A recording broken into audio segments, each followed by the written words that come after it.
Chair. Mr. Chair, I crave your indulgence to lay a little foundation before I answer the question. Mr. Chairman, as a son of a police officer, we sergeant in some parts of the country. One of the areas that I remember very well was in Bolgatanga in the early 80s, where I lived. And Mr. Chairman, because of the way the place naturally is, they are forced to learn their local dialects. And one of them that I learned was Frafra. I used to speak Frafra, but these days I'm not able to. At least I'm able to say my good morning in Lablika, Lawani, Langsunga, Okenlebe, and all that.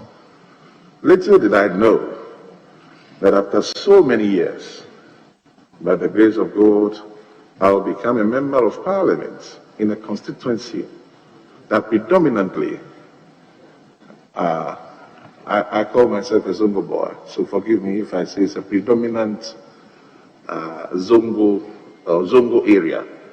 With the background that I have, a little bit of Frafra and Hausa, it helped to integrate into the constituency. Mr. Chairman, it would be nice that my leader will go back to Efutu and can speak Ga, and everybody will know that, oh, so our member of parliament indeed did not only go to make laws in Accra, but has been able to learn how to speak Ga. Similarly, I expect my leader, Honorable Mutaka, to also go back and speak Ga. So it is a serious issue for us. I will lead a course to work hand in hand with the Ghana Education Service. It should be in the syllabus, but the challenge here is, are there enough teachers to be able to teach Ghana in the schools? And we must make it a priority. And it goes either way. Parents must also try and encourage their children to speak Ghana instead of speaking slangs in Ghana. And though it's a cosmopolitan area, let us also encourage ourselves to also try and speak Ghana, so that gradually that will, some other factors may be that the few Ghana teachers that we have, in some cases, are transferred to other jurisdictions. Mr. Chairman, when given the nod, by the grace of God, I will collaborate with the Minister of Education and the Ghana Education Service to ensure that even the few that we have are brought back to teach Ghana in the school. And we will fall on other opinion leaders to support us in trying to, as it were, grant scholarships for people to begin to feign interest in learning Ghana at the Bureau of Languages. Thank you very much, Mr. Chairman. Chairman, finally, by way of my teaser, and that would be all for you. The commitment you've given on the teaching of the Ghana language in our public schools, commendable. The nominee for the Education Ministry, Dr. Edichum, also assured us that he would work in ensuring that the international schools introduce Ghanaian language. Would you be happy to partner him, in ensuring this is done? Because a lot of the international schools are in Greater Accra. You would want people to learn the Ghanaian culture. So this time, not only the Ghana language, but Ghanaian language. Would you be happy to support him in that drive as a regional minister, please? Mr. Chairman, not only would I be happy, but I think that it's about that time, and it's a challenge. And by the grace of God, I will collaborate with the Education Minister. Indeed, you travel sometime and you see as a tourist who has come to pass through 3 weeks, and then you ask you, oh, you are done, and you are like, oh, wow.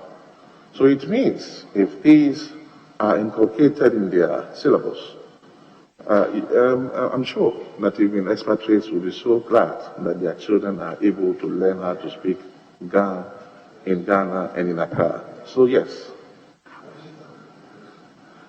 Well, I wouldn't want to mention international schools because once I do that, but generally we'll ensure that there's that arrangement for all the schools to begin to teach, or rather improve upon teaching the Ga in their various schools. Thank you very much, Mr. Chairman. Yes, Honorable William.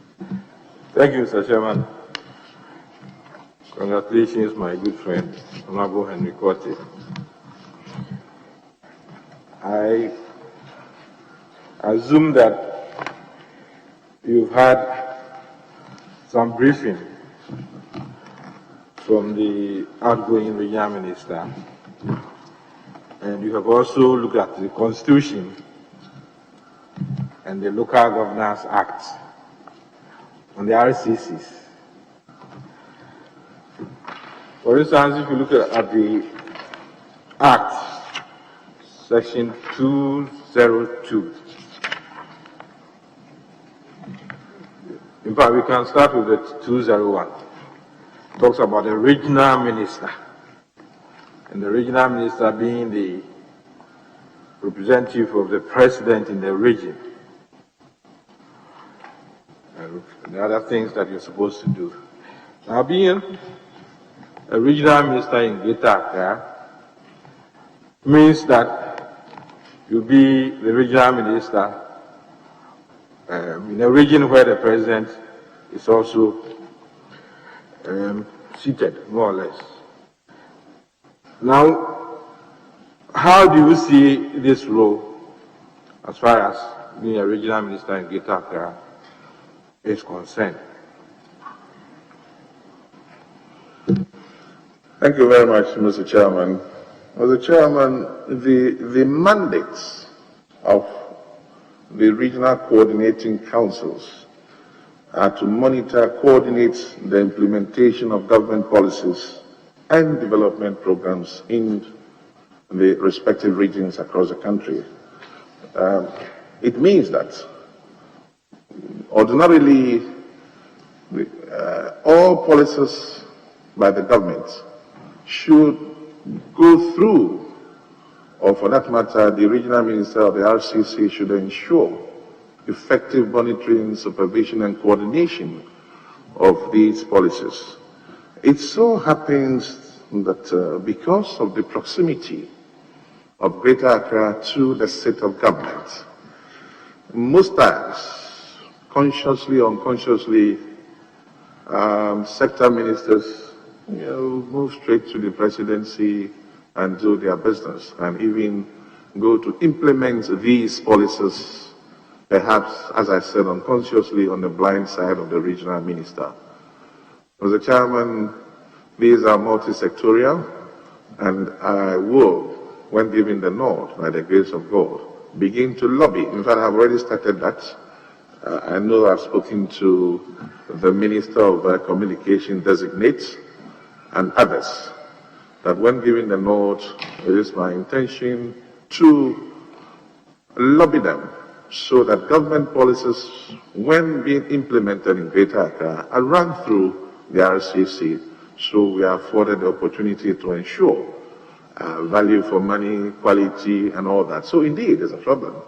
But I believe I have the blessing also from the seat of government, i.e., Mr. President, to ensure that the Greater Accra Regional Ministry has helped, for that matter, to gain the optimum recognition just as it is in other regions. Thank you, Honorable Henry Quartey. One major issue when it comes to running the RCCs is the provision of funding. Indeed, under Act 936, Section 199, it talks about funds of the Regional Coordinating Council, and that these funds mainly should come from a percentage of the common fund determined by Parliament. and then grants and other donations made to the Regional Coordinating Council. Have you had any briefing as to the challenges associated with funds of the Regional Coordinating Council, and how do you advise as to how these challenges can be overcome?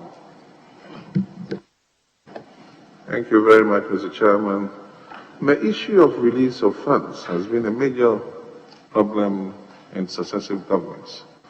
Mr. Chairman, when given the nod, I will be working hand in hand and also lobbying, perhaps if I have to go to his house every day, the local government minister, so we are able to get releases in time.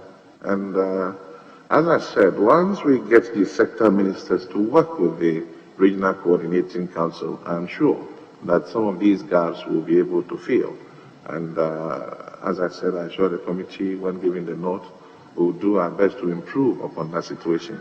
That notwithstanding, we cannot also run away from the fact that that has been the case, not just in Accra, but in other regions because of the delay of release of funds. The last one is about the relationship between the regional minister and the district chief executives. This relationship is spelled out clearly in the Act. Of course, your duty as a regional minister is spelled out clearly as to how to work with the chief executives. Now, beyond that, how do you think you can enhance the good relationship between the regional minister and chief executives so that the region will benefit, the country will benefit, and of course, the government will be better for it? Thank you very much, Mr. Chairman. Mr. Chairman, interestingly, when my name was mentioned, or for that matter, Mr. President nominated me, I had a lot of calls from the MMDCs. But for COVID, I'm sure the parliamentary police would have been very busy this morning because almost all the MMDAs, which includes presiding members and assembly members from both sides of the divide, were ready to organize and then show support for me. We have already started on a good note, and so I know that we'll continue to strengthen the relationship and also work hard to ensure that there's delivery. Again, one of the, when giving the nod. Mr. Chairman, is the nominee suggesting that the assembly members are partisan? Because he says that both sides of the divide. I know assembly members are not partisan. They are, even presiding members are not supposed to be partisan. So I want to know whether you know some who are partisan. Mr. Chairman, withdrawn. Yeah. Mr. Chairman, so all I'm saying is that I already engaged the MMDCs and we'll be setting targets for them. They have to come up with a working plan, which we will be monitoring quarterly. In fact, an action plan. I've already asked them to do so. So it's not going to be MCE or business as usual. We have to put them to task, and they have to deliver in their respective assemblies.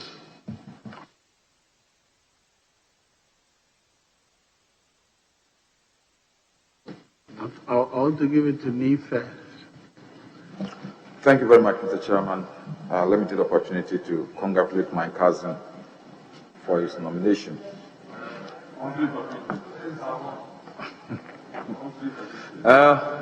Haven't disclosed that he's your cousin. Are you not disabled from participating Chairman, I'm doing in my this work. I'm doing my consultation? work faithfully. Sorry? I will do my work faithfully.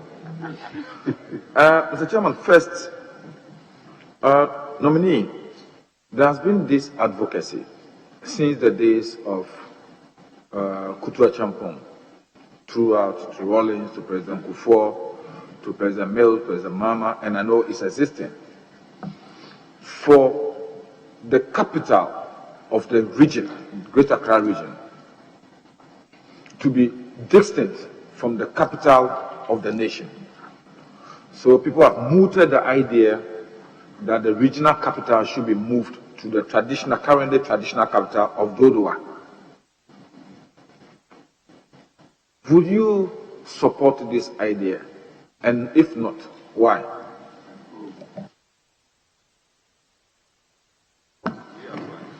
Well, the chairman, listening to my cousin, he's rightly giving the answer.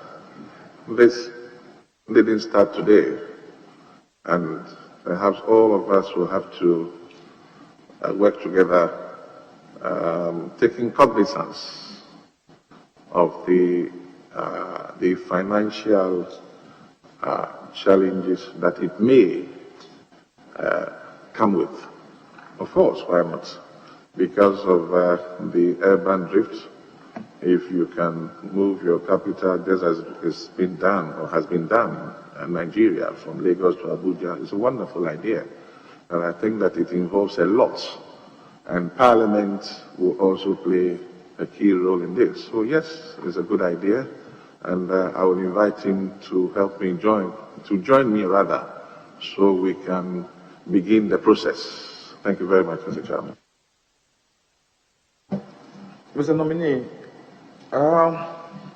as head of the region's security, that is when you are approved, how will you help reduce the high incidence of political violence in the region? The last elections, our image as a region was really tarnished because of political violence. What will you do so that we can help minimize the incidence of political violence in the region, that we can live together as politicians, like you and I will always eat together, meet and eat together our favorite place, if all our people could also do that? Mr. Chairman, thank you very much. Political violence in itself, respectfully, it's not just in Accra. It's a matter for us as a country to look at. How do we look at it? And he's provided one of the answers already.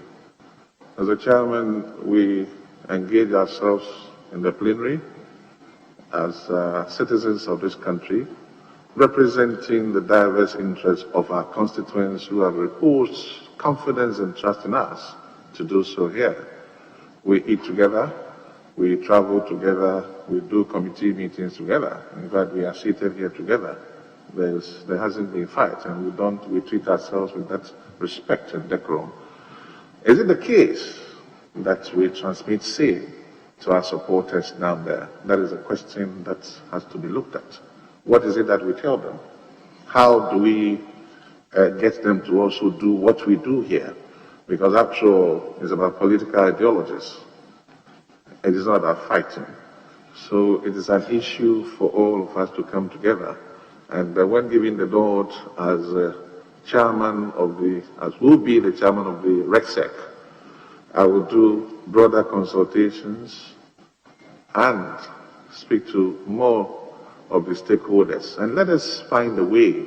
We cannot completely say it's going to go, but let's see how we can minimize the issue of political violence in Greater Accra. Thank you, Mr. Chairman.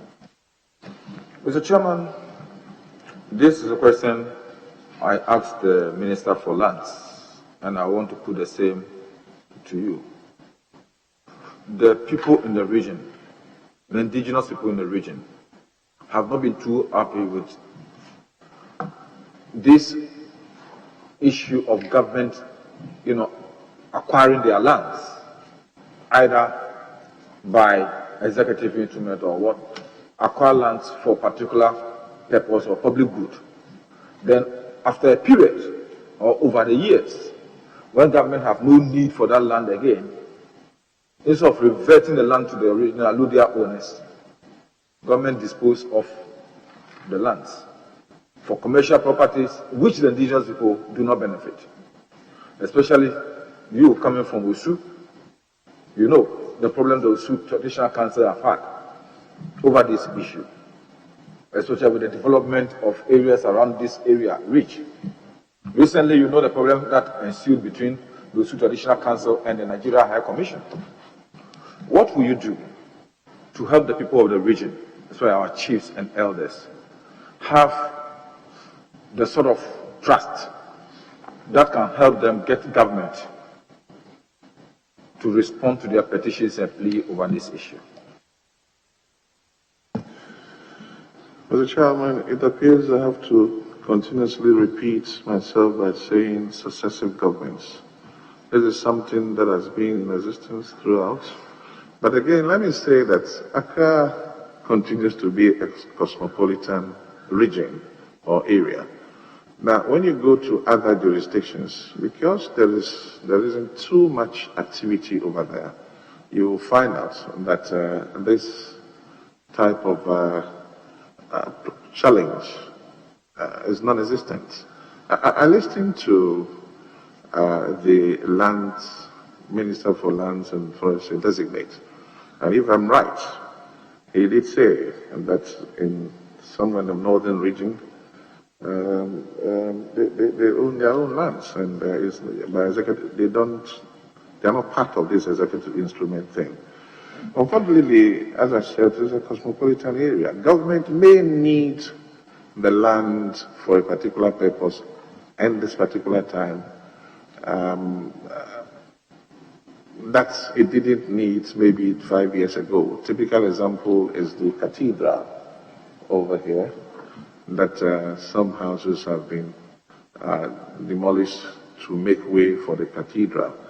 But Honorable Chair, if you recall, during the President Kufuor's time, quite a number of, in fact, the President Kufuor started the processes of releasing government-acquired lands to the Ghana indigents. I know that when President John Evans Atta Mills, may his soul rest in perfect peace, took over, some of these lands were released.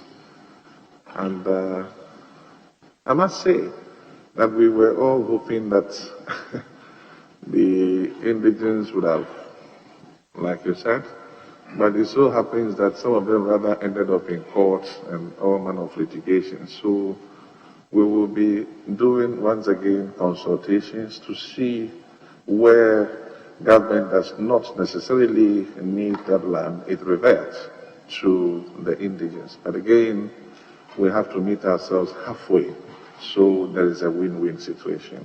But just for the record that some lands were released. The processes began in President Kufuor's time. In fact, it was almost done.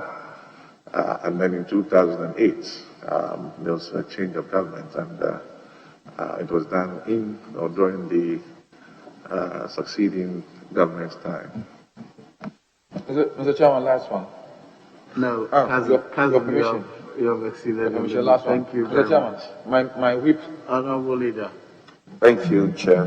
Honorable Nominee, congratulations. One. I have just a few questions for you.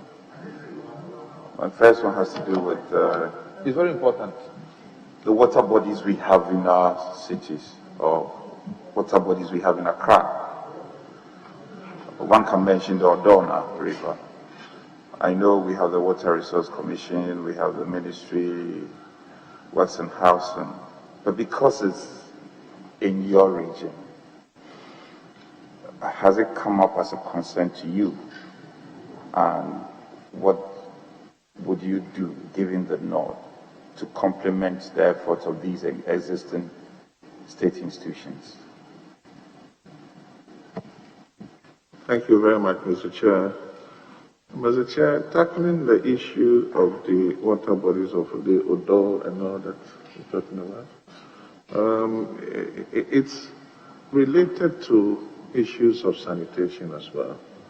And that is why in the Let's Accra Work, Let's Make Accra Work program that I have, we will ensure the regular desilting of gutters and dredging of some of these huge drains, and then that in itself will correct some of these mistakes. If I may, Honorable Chair, there will be a pilot program, God willing, when I'm giving the nod, which will run for about 160 days. The Clean Ghana project is one of them. And also, I intend to introduce a new scheme in the system where we will get beans put across the region. We will start a pilot program from 1 or 2 constituencies and ensure that, when I was growing up, we used to have this town council and all that. Today, they are not there anymore. So that the district assemblies will focus more in their respective districts and ensure good sanitation.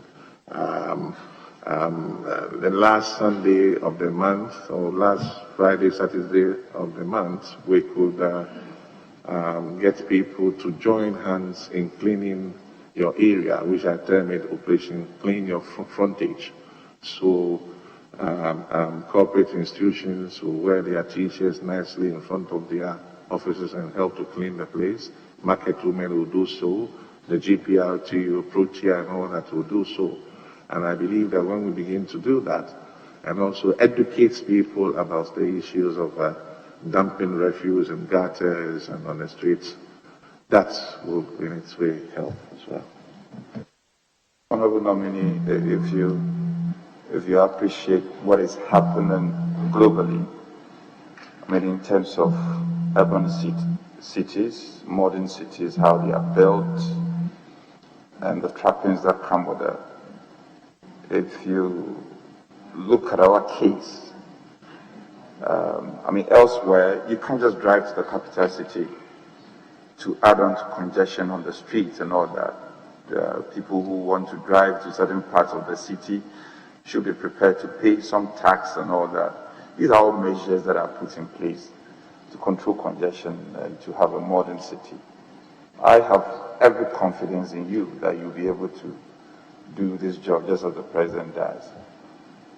What plans do you have to make Accra to bear the characteristics of a modern city, given the nod? Thank you very much, Mr. Chair. Mr. Chair, the Let's Make Accra Work proposal, as I indicated earlier, has issues of security, sanitation, and even education in it. One of the areas that I intend doing, if I may digress a bit from your question, is the issue of COVID. It's rising very high. Initially, we thought it's just a strange visitor who will leave us, but now it has come right into our rooms, our homes, and everywhere, and it's deadly. I have had discussions with few waste management companies already to see how best we could start a pilot program, and we'll be going to the schools, we'll be going to the churches, we'll be going to the marketplaces, as is done in China, so that every day there will be somebody standing at the entrance of the school to guide the child as to observing the social distancing protocol. In the evening, the marketplaces and things will be disinfected. I say disinfection because fumigation, when you fumigate a school, it means that that child cannot sit in the class.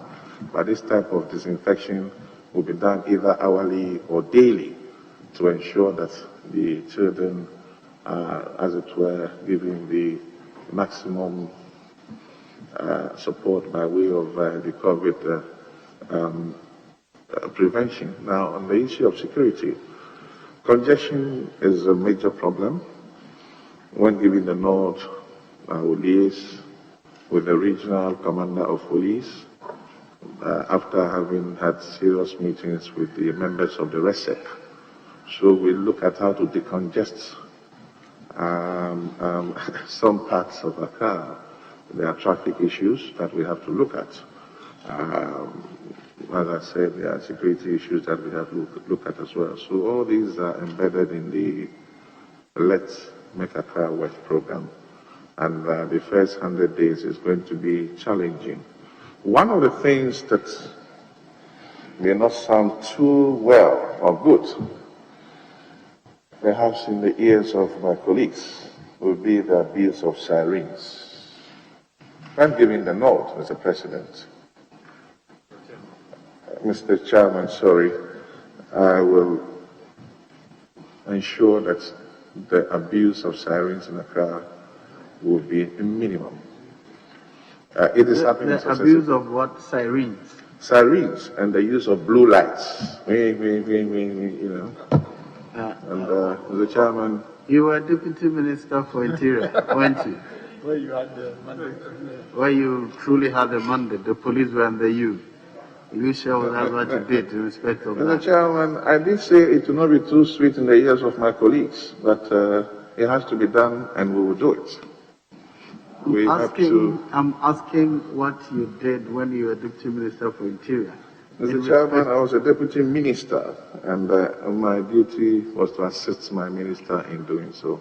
Now the president has made me his representative in Greater Accra, so this is one of the innovations that I want to bring in the region, for which when you give me the nod, I will be the minister. In what capacity then? As a Mr. Chairman, as the chairman of RECSEC, it becomes a regional security matter in Greater Accra. And with that, very, very interesting. I will personally be discussing this with you as we go along.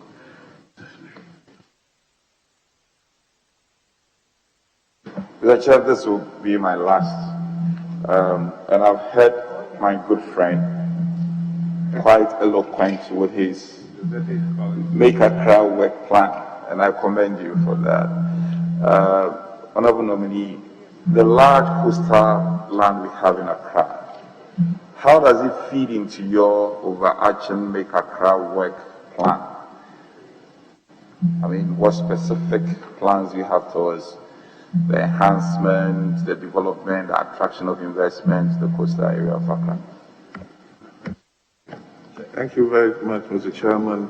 Mr. Chairman, that will be a collaboration with the Ministry of Tourism so that we can, as part of the sanitation processes, clean our beaches and find a way to make it a tourist attractive area so we can rake in some revenue as well. Mr. Chairman, when you go to other jurisdictions, their beaches are where they get all the tourists coming in and then they increase revenue.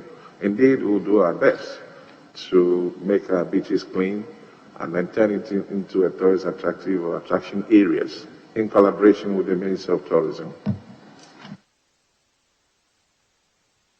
Yes, Honorable. You said as soon as I get to you. Thank you very much, Chairman and Honorable Henry Quartey. I would say there are about 3 Accras. The indigenous people, the migrant Accra, those who come and go. And then you have the settler communities of Accra. The indigenous people, I think, have suffered as a result of the capitalization of their territory. Land value has skyrocketed. There's threat everywhere, causing the insecurity that you just discussed. Lands have become urbanized, so the agricultural community is threatened. They can't farm. I don't also think that many of them are getting enough educational opportunities to be very competitive in the labor market that has been created as a result of the capitalization of the city, the industrialization of Greater Accra, and etc. Now, what will you do as a conscious program to promote the indigents in terms of access to education and skill sets to make them competitive? Because all of us are descending from our various regions and districts across the country. with all sorts of skill sets, making us very competitive, and we have to compete with them. And people are coming down with investments. Let's say people with cocoa farms in Ashanti, Easton, and other places bring their capital here and invest, and I'll compete them in the business sector. So they are really at the receiving end of the bargain. So what will you do consciously to address the plight of the indigents of Greater Accra? Mr. Chairman, thank you very much. Chairman, when we were growing up, we used to call it ministries. I mean, you walk from Usu, and then right behind us here, that's the term, ministries. With the greatest of respects, most of the public and civil servants were the Fleshers, the Engmans, and all that. I mean, they work from Usu, from La, and Central Region, and they constitute majority of the public and civil service. For some reason, that is beginning to fade away. Indeed, is an issue that when given the note, I will liaise, or for that matter, try and lobby philanthropists, NGOs, and all that, so we can put in a formula or a framework, if you like. For instance, if we can give scholarships to indigents along the coast to go and, as it were,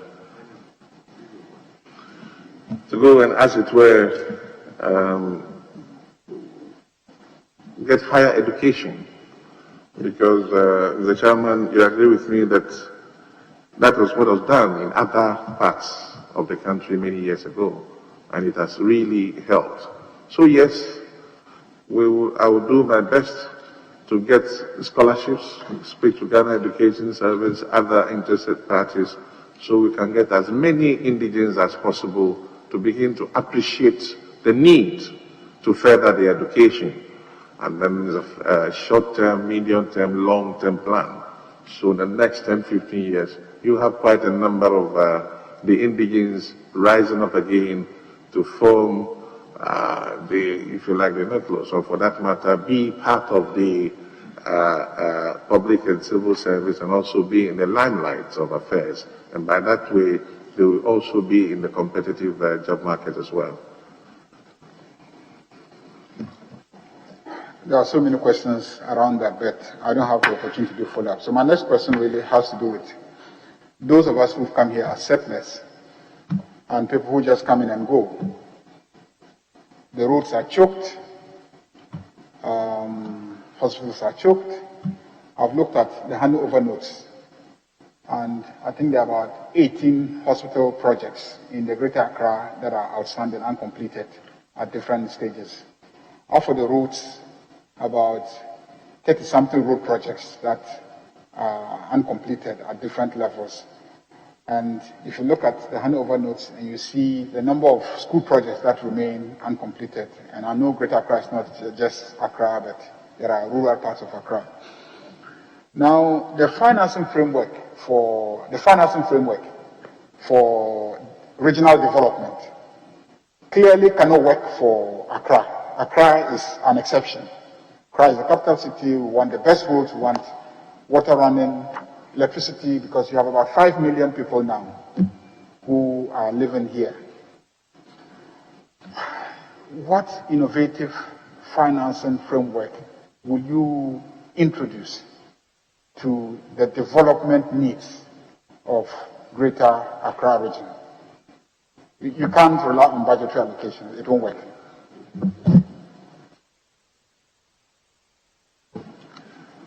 Thank you very much, Mr. Chairman.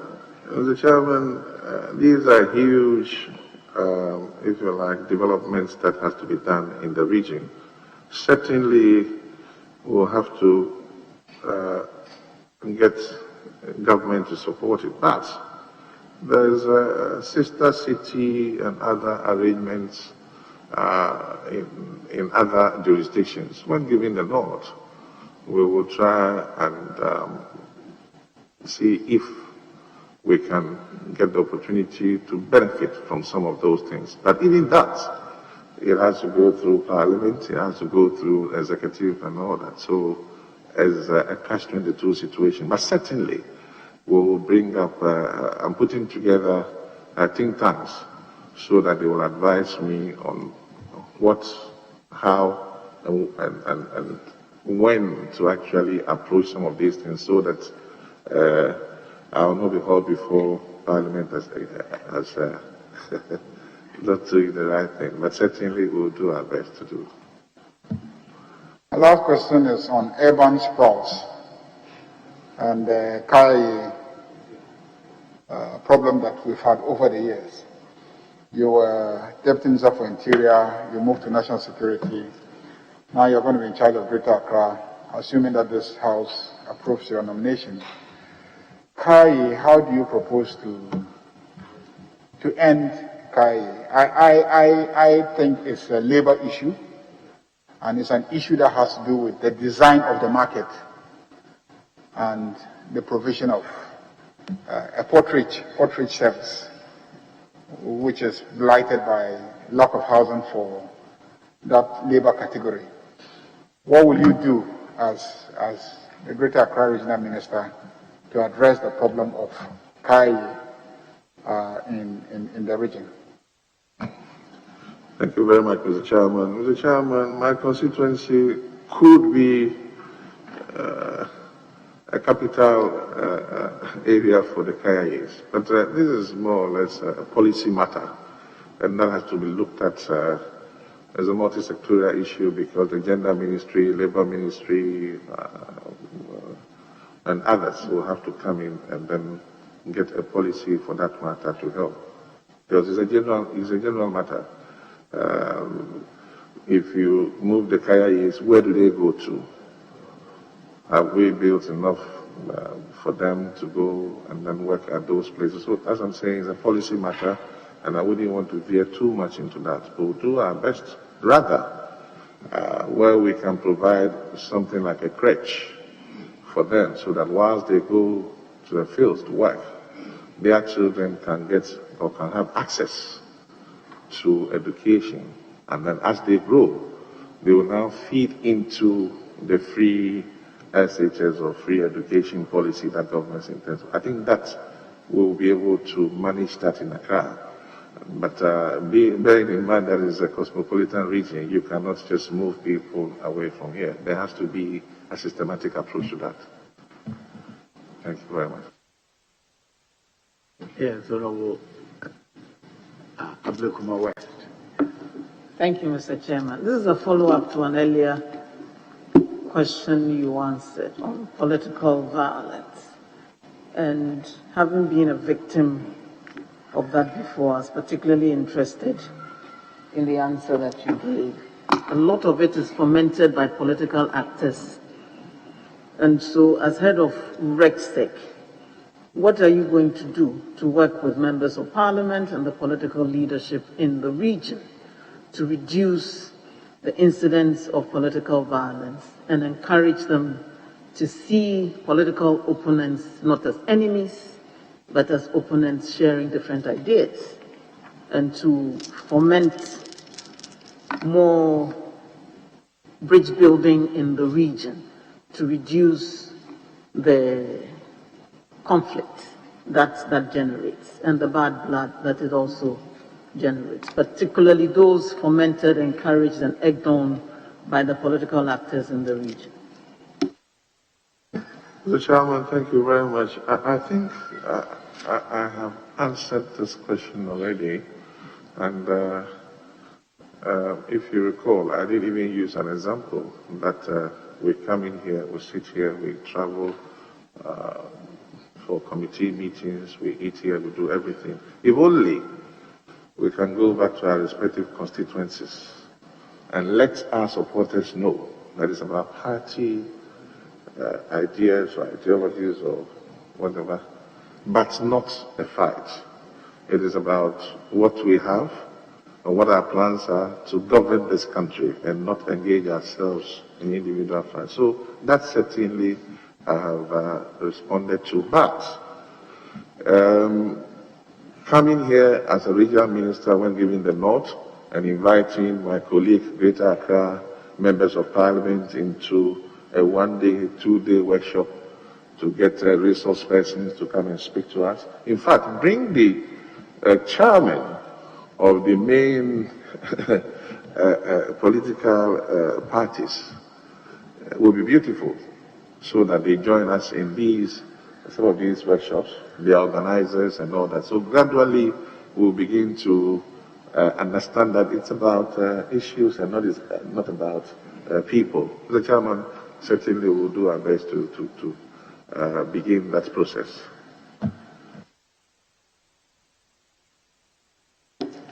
No, if I may, yeah. I am an MP in the region, so if you give us a bit of latitude, we'd be grateful. Coastal development has been set up to assist with the regeneration of the inner cities along the coastal belt. Now, for many of us, the major issues facing communities along the coast are the high poverty and poor income generating activities along the coastal region, with fishing and other things not providing enough of a livelihood for the rest. The infrastructural needs that we have are also, we don't need dams or warehouses, but we do need to have our roads, drains, and other things taken care of. So how are you going to work with the Coastal Development Authority and the metropolitan, municipal, and district assemblies to meet the infrastructural and job creation needs of the region? Thank you very much, Mr. Chairman. Mr. Chairman,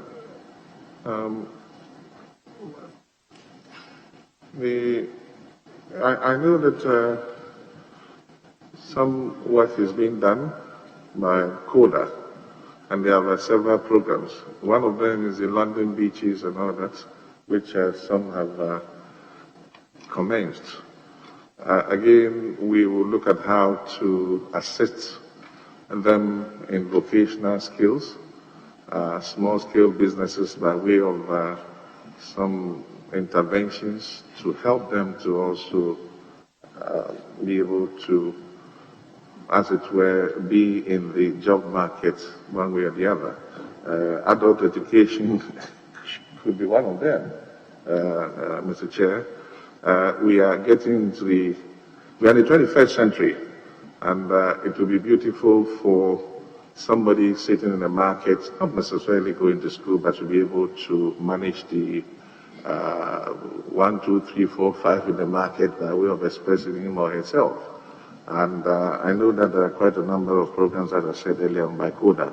It is for me to sit with the authorities and look at which of them we can lobby for it to be brought into the region, and also get the assembly members, and for that matter, the MMDCs, to find a way of ensuring proper allocation, and I use the word proper allocation, good monitoring and supervision, so that they also feel part of what's the benefits that it's in the system.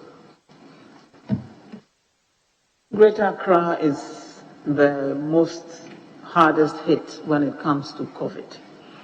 And most of the cases are here in the region. And many of our people living in this region are also flouting the COVID protocols. So you would find, even walking around, that some people are not wearing masks. In our constituencies, you go to whole sections and they'll tell you that it is a rich man's disease, so it's not going to affect us. What are you going to do, working with the health authorities, to lead the effort to change attitudes in the region, to be more responsive to the COVID protocols and help reduce the incidence of the disease in the region? Thank you very much, Mr. Chairman. Mr. Chairman, I did say earlier that there is a pilot program in place that will commence immediately when I'm giving the nod by the grace of God.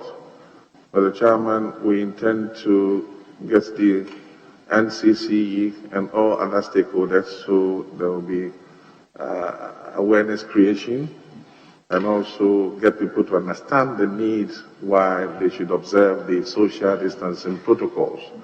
We will go to schools, we will go to churches, we will help them to understand the need. So, Mr. Chairman, there is a program for that. And when giving the nod, we will do our best to help the Minister of Health, and for that matter, the National COVID Task Force, to be able to fight COVID-19 in Greater Accra. And my last question is on floods in the region and sea defense. In many of our communities, we face perennial flooding every year when it rains. There have been interventions, and there's one which we had a lot of mention being made of, the Quartey project a few years ago, which was supposed to help with storm drains, which would have benefited my constituency as well, because we face serious flooding problems alongside the entire length of my constituency from Otojo all the way to Glefe. Now we're still grappling with these problems, and I'd like to know what actions you would take to work with the relevant ministries and stakeholders to ensure that we find a lasting problem to the flooding in the western part of Accra. Thankfully, in your constituency, during the time of President Kufuor, the perennial Alajo drain flooding problem has been resolved with the storm drains that were constructed. We also need similar projects in our constituency. Yes. So what are you going to do to ensure that the flooding in Ablekuma West and other neighboring constituencies would become a thing of the past? And to continue with the sea defense projects along the coast. Some have been done. And so the areas that are not being protected are now bearing the full brunt of the force of the sea. So it is defeating the purpose for which the sea defense projects were done. And there's a classic problem in my constituency as well. Glefe was done. Shiabu has not been done. Honorable member for Ablekuma West, I think you need an appointment with. No, it's a major problem in the region. So it is something that I would want to know what the minister, incoming minister, if approved, it's what steps he's going to take, working with the relevant authorities to find a concrete, lasting solution to the flooding and coastal erosion problem in the region. Thank you. Mr. Chairman, thank you very much. My honorable colleague just provided the answer in his last remark. Indeed, I have to work with other sector ministers, of which she will be, by the grace of God, one of them. The issue of Quartey and dredging and the flooding in Accra is a matter for sector ministries. And then as a regional minister, when giving the nod, I have to go and lobby. And this lobbying must be so intense, because I know that Quartey also has some financial issues that has to come from the Minister of Finance. So certainly, this is more or less a sector ministry issue. But of course, as a minister designates will be regional minister, God willing, I will assure her that I will go and chase for some of these things to be done. Again, it has planning issues as well.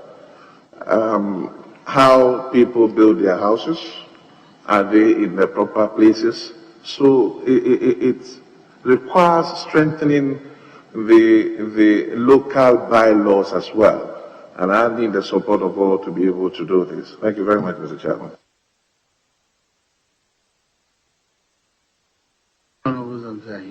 It doesn't mean I'm closing it. I'm allowing you early. Thank you. Thank you, Mr. Chairman. Mr. Chairman, my first issue is on the activities of land guards in Greater Accra. The activities of land guards poses security challenges in Greater Accra. As the chairman for the Regional Security Council, what will you do in collaboration with the security agencies to minimize or prevent the activities of land guards in Greater Accra?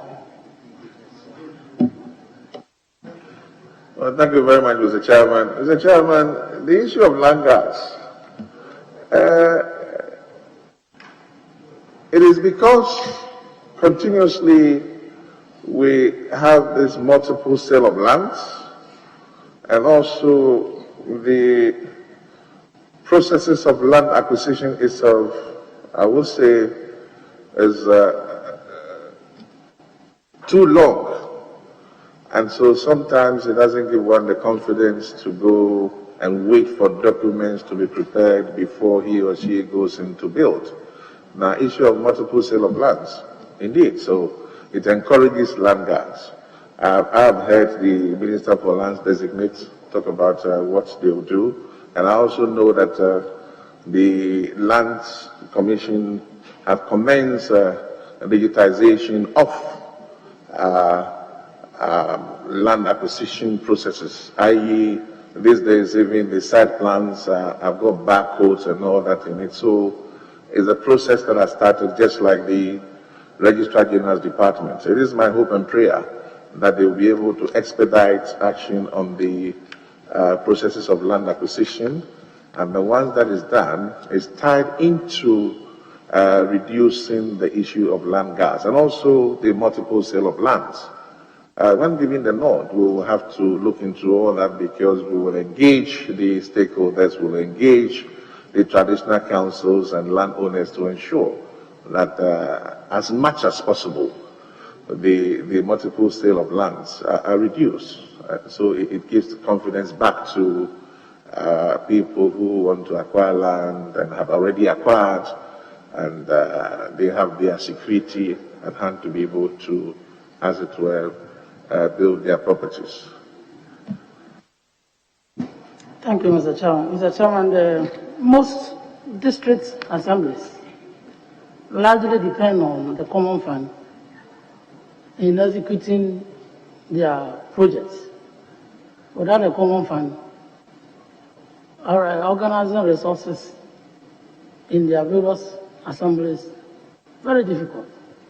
What do you propose to the assemblies that will be working with you to look for other sources of funding other than the common fund to finance their projects and activities in the various districts? Thank you very much, Mr. Chairman. Mr. Chairman, that is an area that has to be looked at again.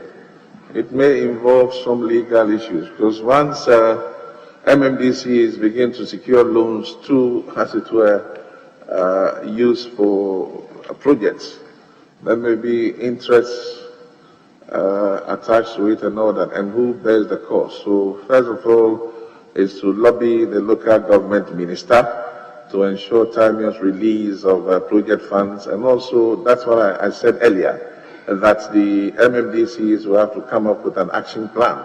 So we know that quarterly this is what they are doing, which will have to be backed by their budget, and to make sure that indeed they have what they need to be able to execute that project.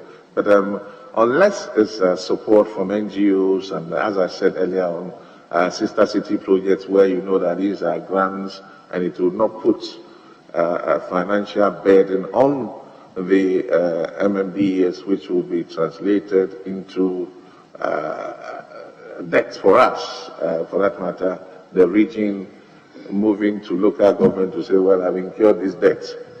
Where did you get authority from? So it is an area that we have to look at. Okay.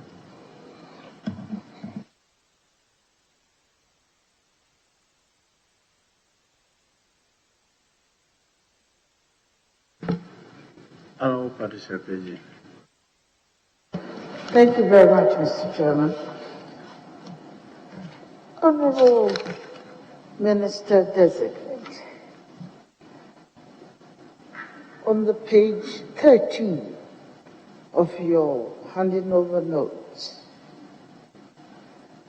the third paragraph, it is interesting to note that it is written, may I quote, the peri-urban portions of the region abound in various natural resources. Prominent among them are large tracts of land, for both agriculture and industrial investment purposes. And there's also a wide range of minerals, including salt deposits, clay, marble, quartzite, and granite, some of which are yet to be tapped. It is significant to note that the region has a well-developed infrastructural base comprising fairly good roads, network, telecommunication facilities, and utility services. Honorable Minister Nominee, it is interesting to note the potential, the high potential of your region. And it gives me the impression that we have not adequately tapped the potential of turning the region into an industrial, or the huge potential for investment in that region. How do you intend to industrialize your region? Thank you. Mr. Chairman, again, in my earlier intro, I touched on this.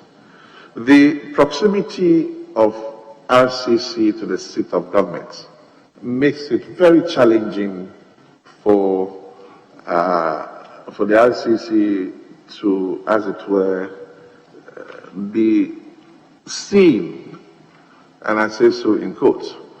Mr. Chairman, indeed, when you go to Dodra, for instance, they farm a lot of mangoes. You see pineapple and all that there. But it is the sector ministry that has to work with the RCC. So we look at, in fact, it is a great ministry. How do we ensure that some of these produce are well preserved and exported so we can get some revenue for them? Again, Mr. Chair, you talked about lands. When Western Housing Ministry and Lands Ministry engages in programs that indeed benefits the region, but not necessarily getting the region involved has been the problem. So these things are there, they are making progress, they contribute to the economic growth in the country, and they also contribute to the report that we get nationwide and sometimes internationally. But the region is silent because of the proximity to the seat of government. The IGP, with the greatest of respect, goes to the presidency. The Minister of Communication will go straight to the presidency and have a meeting there, decides to share computers. And you may not even speak to the regional minister. But indeed, the computers have been shared. And they have been used, or they are serving its purpose. But the region's name is not in it because it is a direct communication between the sector and the if you like, the recipient. So that bridge is what, by the grace of God, I intend to lobby the ministers so that we are able